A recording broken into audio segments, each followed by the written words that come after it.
Ingredients দূর থেকে দেখে আমি যেটা গেস করতে পারছি আমরা প্রথমেই তৈরি করছি কফি গ্লেজ বিফ চপ। ঠিক আছে, সো এটা তৈরি করতে আমাদের কি কি লাগছে? শুরুতে আমরা বিফ নিয়েছি 2 পিস, ম্যারিনেট করার জন্য শুধু সল্ট আর হোয়াইট পেপার আর লেমন জুস দিব, আর সাথে আমরা সার্ভ করব হলো ফ্রেশ ভেজিটেবল দিয়ে। আচ্ছা, ভেজিসের জন্য আমরা দেখতে পাচ্ছি রেড, Vegetable, হোয়াইট, হ্যাঁ। গ্রিন ক্যাপসিকাম আমরা নিয়েছি। হ্যাঁ, ক্যাপসিকাম নিয়েছি, গাজর নিয়েছি, লেটুস পাতা, আর বেবিকর্ন নিয়েছি, মাশরুম নিয়েছি।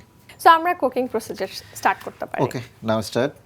আমরা হচ্ছে শুরুতেই এটা ম্যারিনেট করে নেব, সিজলিং করে নেব। সিজলিং করতে আমরা একটু সল্ট ইউজ করব,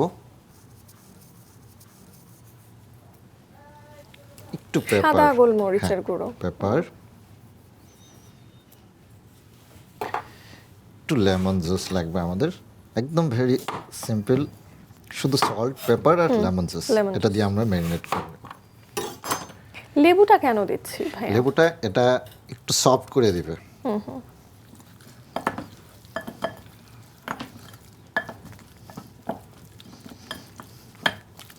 ম্যারিনেট করার পরে এটা একটু রেস্টে রাখতে হয়, রেস্টে রাখলে তাহলে একটু সফট হবে। আমরা যদি শুরুতেই কুকিংটা করে ফেলি তাহলে কিন্তু শক্ত থাকবে। শক্ত থাকবে, হ্যাঁ, শক্ত থাকবে। এটা আমরা ম্যারিনেট করার পরে মিনিমাম 1 আওয়ার বা হাফ অ্যান আওয়ার রেস্টে রাখবো, তারপরে আমরা কুক করব। ওকে, সো এটা তো ইউজুয়ালি রেস্টে রাখা যায়, তবে আজকে আমরা কিভাবে করছি? আমরা ইনস্ট্যান্ট করে ফেলবো, বাট রেস্টে রাখলে ভালো, তখন একটু সফট হবে।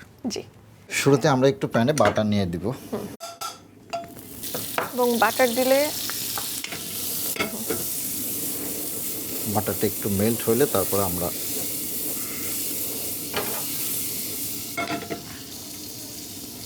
গার্লিক দিয়ে দিব।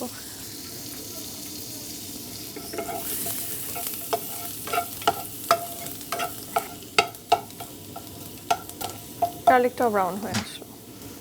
এটার মধ্যে আমরা বিফ চপটা দিয়ে দিচ্ছি।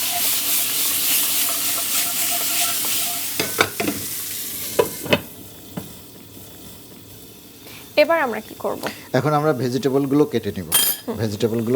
ভেজিটেবলের মধ্যে আমরা ক্যাপসিকাম নিয়েছি কয়েক ধরনের, 3 ধরনের ক্যাপসিকাম নিয়েছি। তার মানে রঙিন যেন রঙিন একটা ভেজিটেবল, হ্যাঁ, কালারফুল। আমাদের এখানে মাংসের পিসটা যেহেতু অনেকটাই বড়, চপের কাটিং, এই জন্যই কি আমরা ভেজিসগুলো একটু বড় টুকরো রাখছি? হ্যাঁ হ্যাঁ, একটু বড় বড় টুকরা রাখছি, এবং আমরা এটা সতে ভেজিটেবল করব। আচ্ছা, এটা আমরা এখন একটু উল্টায় দেব।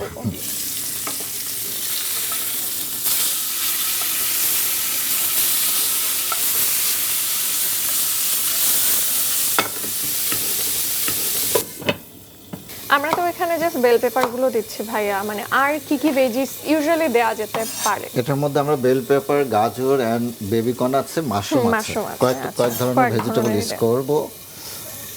তো ভাইয়া আমরা যেহেতু এখানে বিফটা কুক করতে দিয়েছি, আমরা কতক্ষণ এভাবে রাখবো? আমরা এটা কুক করব 10 মিনিট। এরপরে আমরা যখন গ্লেজটা করব, গ্লেজটা করতে গেলে আমার 7-8 মিনিট ওখানে কুক করতে হবে, সো এর মধ্যে বিফটা খুব প্রপারলি হয়ে যাবে।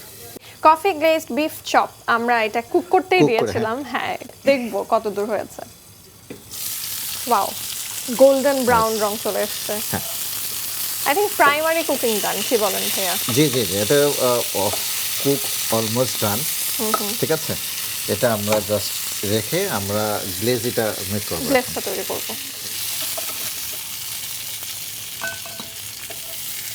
আমরা যেহেতু ভেজিটেবল দিয়ে সার্ভ করব, তো গ্লেজটার আগে আমরা ভেজিটেবলটা করে নেব, ভেজিটেবল সাথে করে নেব। অবভিয়াসলি বাটার দিচ্ছি, আজকে পুরো আইটেমটাই আমরা আই গেস বাটারেই করছি। হ্যাঁ, কোনো অয়েল ইউজ করছি না, গার্লিক দিয়ে দিচ্ছি। Yes,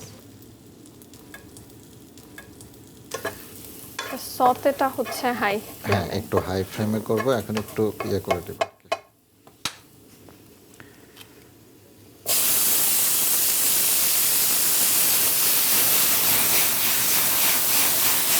great.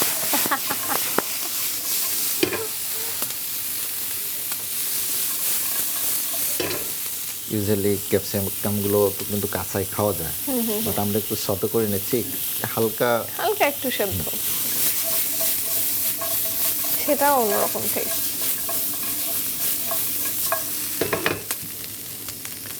ওকে। ওকে, আমাদের সতে করা নান, যেটাতে বিফটা করেছি ওই প্যানে আমরা গ্লেজিটা করে নিচ্ছি। And এটা কি কফি? এটা coffee. This is the time. শুরুতে আমরা হচ্ছে কফিটা দিয়ে নিব। কফিটার এটা পরিমাণ আমি যদি বেশি দিই সেখান থেকে কিন্তু বিটার হতে পারে, ঠিক আছে? এটা অবশ্যই খেয়াল রাখতে হবে। তাহলে পরিমাণ আমরা কত? পরিমাণ আমরা 30 ml এর মতো ইউজ করব, ঠিক আছে? এটা কি espresso shot? Espresso shot, yes. আমরা সিঙ্গেল শট এখানে ইউজ করতেছি। এখানে আমাদের 60 ml আছে, বাট আমি এখানে 30 ml, ঠিক আছে? এটার সঙ্গে আমরা সয়া সস দিয়ে দিয়েছি, ঠিক আছে? সয়া সস এটা যেন বিটার না হয়, সেক্ষেত্রে অনেকে হানি ইউজ করে, বাট আমরা ব্রাউন সুগার ইউজ করব। ওকে, another healthy option. ওকে, ব্রাউন সুগারটা ইউজ করতেছি। আন্দাজ কতটুকু? আন্দাজ এখানে 2 স্পুন মতো 2 দিয়েছি। স্পুন মতো দিয়েছি। সুন্দর একটা গ্লেজি ভাব চলে আসছে।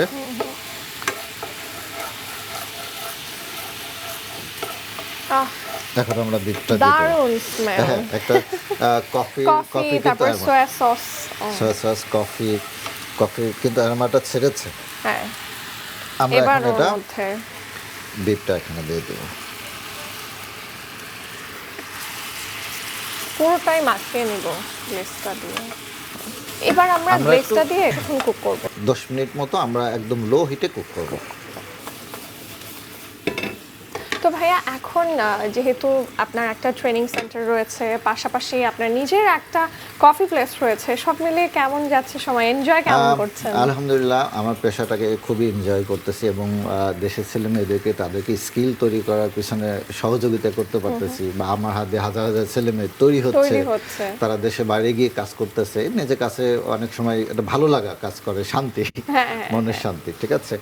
তারপরেও অনেকে যারা শেখার পরে একটু চাই যে ইন্টার্ন বা আপনার ক্যাফেতে, যে কারণে আমি ক্যাফেটা ওপেন করেছি, যে যারা শিখছে শিখে যেন ক্যাফেতে কাজ করে বাইরে গিয়ে কাজ করতে পারে। অবশ্য আমার শিক্ষক হিসেবে বলতে দোষ নেই, শিক্ষকদের তো এমনই হওয়া উচিত, খুব ভালো করে যেন আপনাদের ভেতরকার ওই জ্ঞানটা ছড়িয়ে দিতে পারেন। আর এখন আমাদের এই কফি বা এই বারিস্তা ইন্ডাস্ট্রিটা কিন্তু ভালোভাবে ব্লুম করছে। আমরা যদি দেখি যে একটা সময় ঢাকা শহরে কফি প্লেস খুবই কম ছিল, এখন ডে বাই ডে এটা কিন্তু বাড়ছে। আমরা নিজেরাও ফ্রেন্ডরা মিলে হ্যাং আউট করতে গেলে কোনো রেস্টুরেন্টের পাশাপাশি জাস্ট মনে হয় জাস্ট দু মগ কফি হাতে পুরোটা সময় আমরা পার করে দিই গল্পে গল্পে। এটা অবশ্য ঠিক, বাংলাদেশে কফি কালচার ছিল না, এখন ডে বাই ডে কিন্তু কফির কালচার ব্যাপক আকারে বাড়ছে এবং ছেলেমেয়েরাও এটা শেখার প্রতি অনেকে ইচ্ছুক আছে, যে না শুধু আমরা যে কফি খাচ্ছি, যারা কফি লাভার আছে অনেকে বাসাতে কফি মেক করতে চায়। এক্স্যাক্টলি, আমরা বেশ কিছু বাসায় আমি দাওয়াতে গিয়ে দেখি ওনারা একটা কর্নার রেখেছেন, that's a coffee station, coffee maker থেকে শুরু করে সব ধরনের জিনিসপাতি দিয়ে রাখা। ওকে আপু, আমার এটা ডান হয়ে গেছে। আমাদের রান্না তো শেষ, এবার তো বোধহয় আমাদের সার্ভ করার পালা। হ্যাঁ, আমরা এখন প্লেটিং করব। শুরুতে আমরা ভেজিটেবলটা নিয়ে নিব। কি দারুণ লুক, দর্শক নিশ্চয়ই দেখতে পাচ্ছেন। এখানে কফি গ্লেজড অবস্থায় রয়েছে মাংসের 2টা পিস এবং পাশাপাশি কালারফুল ভেজিস।